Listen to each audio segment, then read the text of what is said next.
servicing. But they're making these. So go ahead.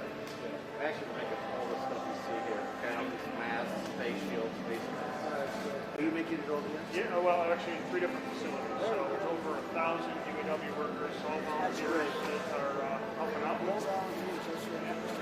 So, okay, President, our first thing was we wanted to move very, very quickly. The meeting was really fast.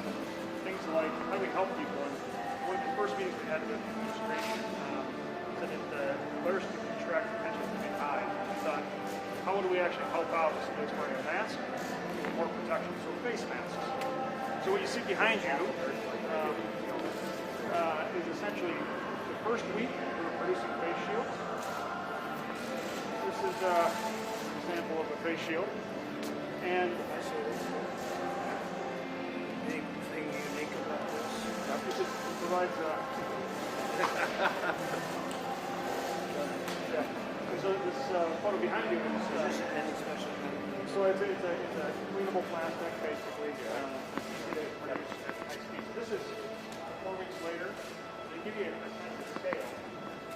In less than 30 days, we're building 4 million face shields a week as our FBN facility. And it's just,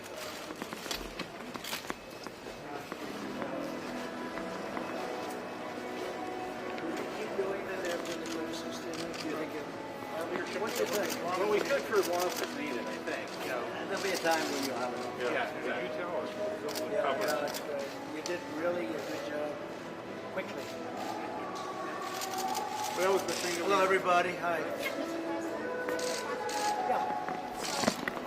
My question to you is this. Thanks to all the work of manufacturers like Ford and Who are you with? I'm Carol Kane with CBS in Detroit. And Good, Great good, Press. very good. Welcome to Detroit. My question to you is this. Because of all the ventilators being made here at Ford and the hero efforts of all the manufacturers there doing the same sort of thing, we now know we have enough manufacturing going on for the time being as far as ventilator goes. You said you think we have enough, in fact, can share with other countries. My question to you, sir, is looking 6 months from now, a year from now, how much do we need to keep back in our stockpile to keep us safe? Yeah, we were just talking about it. We have a very big stockpile right now, and we're building it bigger, and we're helping a lot of other countries. Nigeria, we just sent 1,000. We have various countries, France, Spain. We have a lot going to Italy. We have a lot going to a different, probably 15, 18 countries. They're calling us. We had the capacity to do this. Nobody else did. So every state now has more than they need, and our stockpile is totally full. We have a tremendous amount. So now we're really helping other countries where they're, losing a lot of people because they don't have ventilators. A ventilator is hard to do, and I want to say that Ford and General Electric have done an incredible job working together. And also the companies that work with you, they really did. They did a great job. They do a great car, and they really did a great job on the ventilators. And I hear the quality of the ventilator has been really top of the line. Thank you. Mr. So we President, really appreciate it, fellas. Mr. President, there was a lot of interest about whether you would end up wearing a mask today. Yeah. Could you just take us through your thought process of why you decided not to wear Well, a I mask? did wear. I had one on before. I wore one in this back area, but I didn't want to give the press the pleasure of seeing it. But no, where I had it in the back area, I did put a mask on. Did you have the goggles on too as well, sir? I did. I had goggles and a mask right back. But why would you not be And wearing here's another one. Why would you not be wearing it? So Because in this area, why would you not take be it. wearing it here, sir? Not necessary here. Well, everybody's been tested, and I've been tested. In fact, I was tested this morning, But so it's not necessary. But the executives are wearing them. Well, that's their choice. I was given a choice, and I had one on in an area where they preferred it, so I put it on, and it was very nice. It looked very nice, but they said not necessary here. Yeah, please. What about the example that it would set for other Americans? Well, I think it sets an to see you example. I wearing think a it sets an mask? example both ways, and as they say, I did have it on. Thank you. Yeah, please. Mr. President, I just liked your question so much. You know what? It was such a nice question. no, wait, it's a great question. Here's the question for you. So you have seen Yeah, I'll take an extra question. There we go. Go ahead. We've seen the manufacturers here, Ford, GM, Yeah. FCA, others, small businesses, turning things overnight and making PPE materials. as someone who is the President of the United States, in terms of our manufacturing might, how do you see what's taken place in these last This few is the months? biggest mobilization since World War II. And these people were in charge of it. They did it. They did a fantastic job. They did a really fantastic job, and we appreciate it. All of these companies, they came together, and they used to make cars here. They used to make other things here. And now they're not only the ventilators, we're just saying the masks and all of the other products. What other product you make? So head of Ford, by the way. Not bad. Not a bad position. Yeah, so we've got. I know she's a very nice I know. woman. Hi, Carol. How Hi, are you? Bill. How you doing? Well, you know what we're making. We've got the pressure respirators. We've obviously the ventilators, the masks, the gowns. We've really anything that anybody needs. We responded quickly, and we're very proud of our workforce. They've been amazing. Is he doing a good job? He is. In fact, Bill, you have been through so many crises through your years as chairman and CEO of the company here. How does this crisis, dealing with this pandemic, making PPE materials compare? Well, everyone's different. I mean, I won't take you through all of them, going all the way back to maybe the oil shocks and then the .com meltdowns and all those. Every crisis is different, but what's amazing is how our people respond. And in this one, they didn't wait to be asked to do something.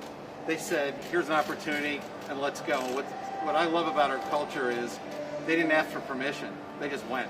And that's something that we've done throughout our 117-year history, and I hope we'll always do. By the way, here's my mask right here, and I liked it very much. I actually, honestly, I think I look better in the mask. I really did. I look better in the mask. But I'm making a speech, so I won't have it now. But I did have it on right here, and I think some of you might have gotten a shot. Thank you very much. Mr. Ford, can you confirm that the president was told it's okay not to wear one in this area? It's up to him.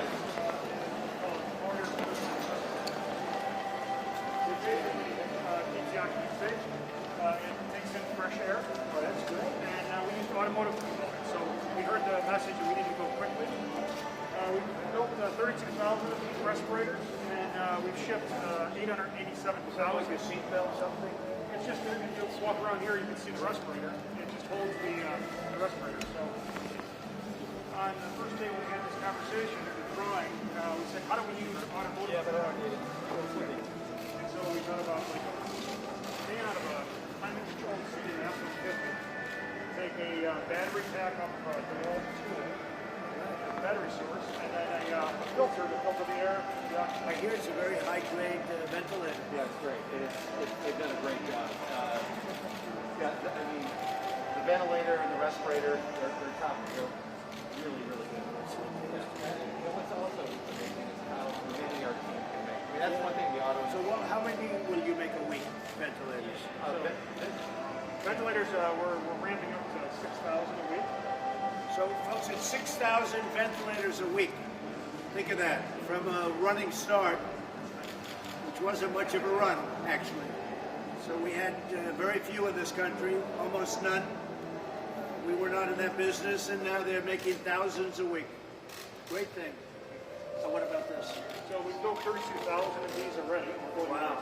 So we'll be going to build 12,000 a week. Is that foolproof, would you say? So basically, this is the maximum protection for an Maximum. Maximum. It basically blows filtered air, filters out the virus, filtered air over the occupant space. So if they're in a large ICU ward, or they're in one of these makeshift ICU wards, there's a lot of the virus that can be in the air. This would give them the maximum protection. We got to get back to the rallies. Do you agree with that, John? One question, Mr. Gotta have President. the rallies. Yeah. One question. The Secretary of the Treasury said there is a strong likelihood that we'll need another fiscal stimulus. To your thinking, what shape would that take? I think we will. I think we're going to be helping people out. We're going to be getting some money for them during the artificial, because it really is. It's an artificial closure.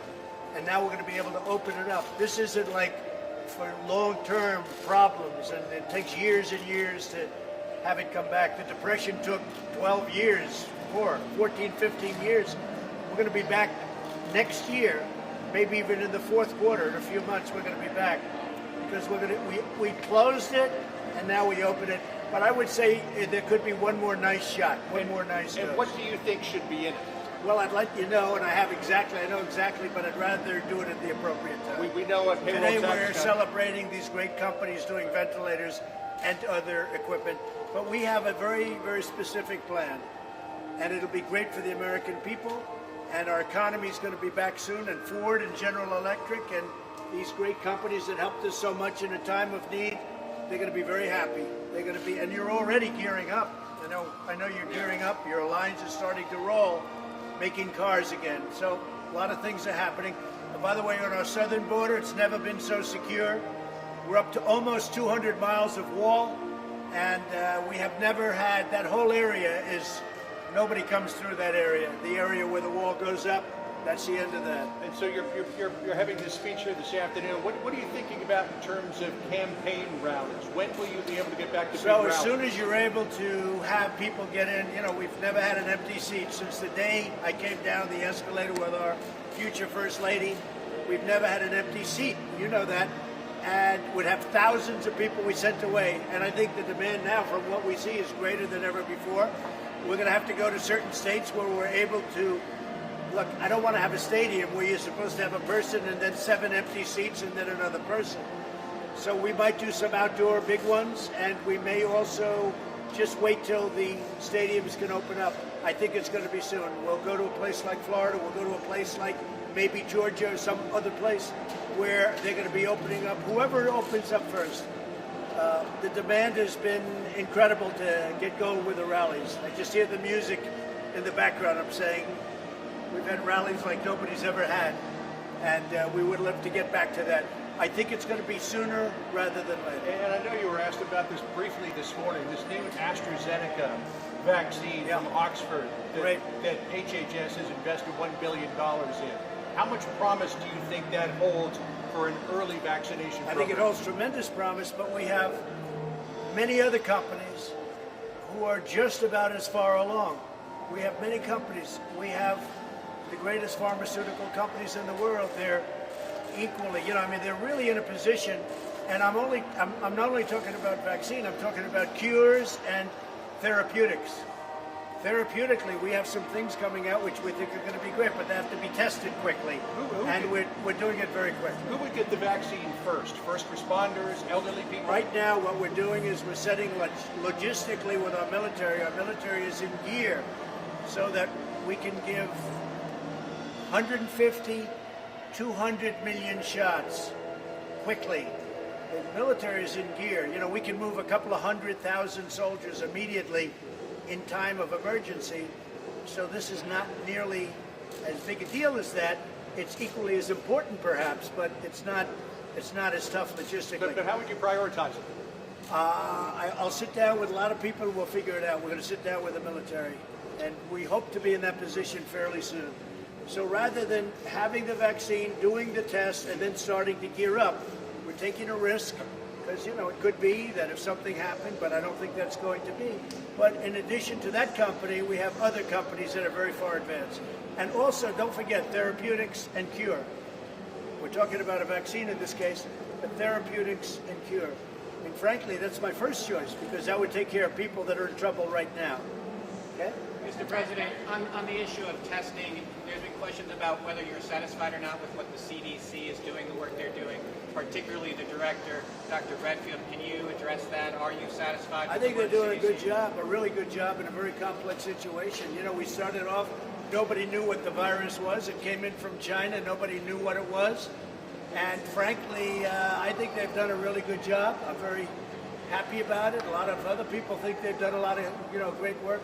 We're now up to, and this is beyond even CDC because we've done it between Jared Kushner and a lot of geniuses coming in from Silicon Valley and a lot of people, these companies where they could make ventilators and all. Look, what we did with ventilators is incredible because we geared up in a short period of time through General Electric, Ford, they're represented here at the top level, through other companies. We were at Honeywell the other day, they make masks. Who would think Honeywell is making a mask? But that's what they're making now, is a mask. It's a very high-tech company. They make the dashboards to an airplane and lots of other things, and now they're making masks. Our company's geared up so quickly, so fast. Honeywell opened a plant in 3 weeks, from literally zero to open making masks in 3 weeks. It's been an incredible achievement. There's never been anything done like this since the end of World War II. You said a number of weeks ago we can't let the cure become worse That's than true. the disease. Where are we in that calculus? I think I was the first one to say it. I don't know. Would you say that I was the first one? But you can't let the cure become worse than the problem itself. Where are we? I think I think the governors have to start up. We now know the disease. We know the weaknesses and the strengths. We know that older people are affected gravely, and younger people are not affected gravely, frankly. You look at the statistics, it's incredible. And we know that we have to protect some people much more so. I think a lot of the governors have done a very, very poor job on nursing homes, but they've done a good job on other things. I know every governor. I can grade every governor. But we've made a lot of hero governors. We've done a great job for the governors, and my relationship with them in almost all cases is very good. And remember this, one of the beauties we were just talking about, not one person who needed a ventilator didn't get a ventilator. But with another 2.4 million people claiming first-time unemployment insurance benefits today, Yeah. how close are we to the cure being worse than the disease? I think that a lot of these states are going to, the ones that are sort of sticking to a certain very rigid pattern, I think they're going to stop. I don't think the people are going to stand for it. This is a country that's meant to be open, not closed. And we did the right thing, John. We saved millions of lives, millions and millions of lives. You would have had anywhere from 1.5 million to 2.5 million, 3 million lives. Think of it. So if we were at 100,000, instead of 100,000, multiply that times 15, 20, or 25, it wouldn't have been acceptable. It wouldn't have been sustainable. We couldn't have done it. So we've called it right, and now I want it open, and we're going to open, and if there's a fire, an ember, a flame, someplace we put it out. But the people have done a great job, and General Electric, Ford, and all the other people that work with them have done fantastic work. And Honeywell, again, I was there last week, but Honeywell, they've done fantastically well also. Thank you very much. You mentioned the embers are smaller fires. You talked about the virus coming up. Are you concerned about a potential second wave of this virus? People say that's a very distinct possibility. It's standard, and we're going to put out the fires. We're not going to close the country. We're going to put out the fires. There could be, whether it's an ember or a flame, we're going to put it out. But we're not closing our country. Are you looking to replace Dr. Redfield, or is his job No. safe?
much. You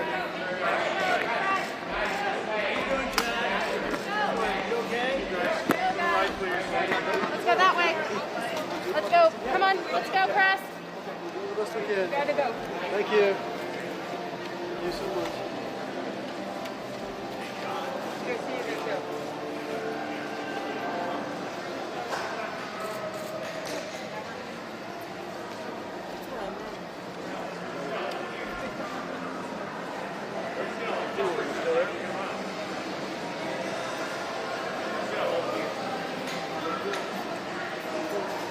We're just gonna hold here and then go back to get to the riser, guys.